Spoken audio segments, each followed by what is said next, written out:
नमस्कार, आप देख रहे हैं पैम्फलेट। मैं हूं आपके साथ विनीता त्रिपाठी।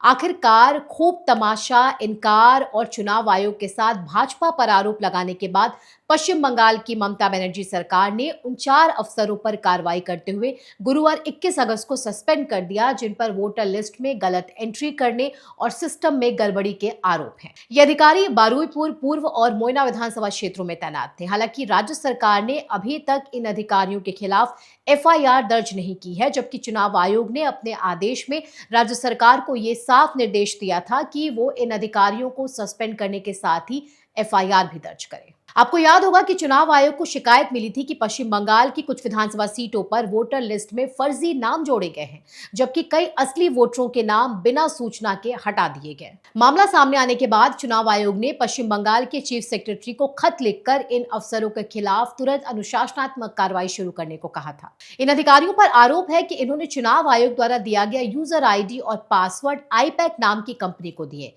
आईपैक प्रशांत किशोर की कंपनी है और ममता बनर्जी की पार्टी का चुनावी मैनेजमेंट का ये काम करती है। आपको याद होगा कि ममता बनर्जी इन अफसरों को बचाने के लिए कई कुतर्क देते हुए चुनाव आयोग तक के सामने खड़ी हो गई थी।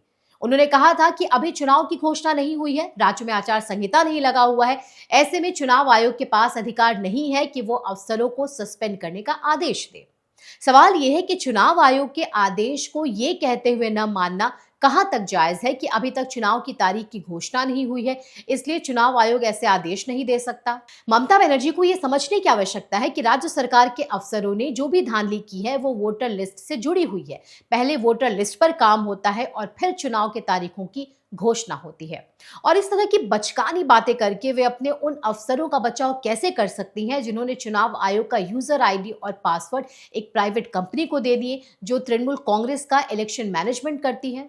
इतना ही, ममता बनर्जी ने चुनाव आयोग को ललकारते हुए कहा था कि वो राज्य सरकार के इन कर्मचारियों के खिलाफ कोई कदम नहीं उठाएंगी, वो सभी की रक्षा करेंगी। लेकिन आखिरकार ममता बनर्जी के सारे कुतर्क और उनका राजनीतिक एजेंडा धरा का धरा रह गया। दरअसल चुनाव आयोग ने जब से ये कहा है कि बिहार के बाद सभी राज्यों में एसआईआर की प्रक्रिया शुरू होगी, तब से ममता बनर्जी बौखलाई हुई हैं, क्योंकि एसआईआर के जरिए उन सभी फर्जी वोटरों को हटाया जा रहा है जो अवैध तरीके से सालों से उस इलाके में रह रहे हैं। ऊपर से राज्य की सत्ताधारी पार्टी पर लगातार ये आरोप लगते रहे हैं कि वो फर्जी तरीके से अवैध घुसपैठियों को अपना वोटर बना देती है।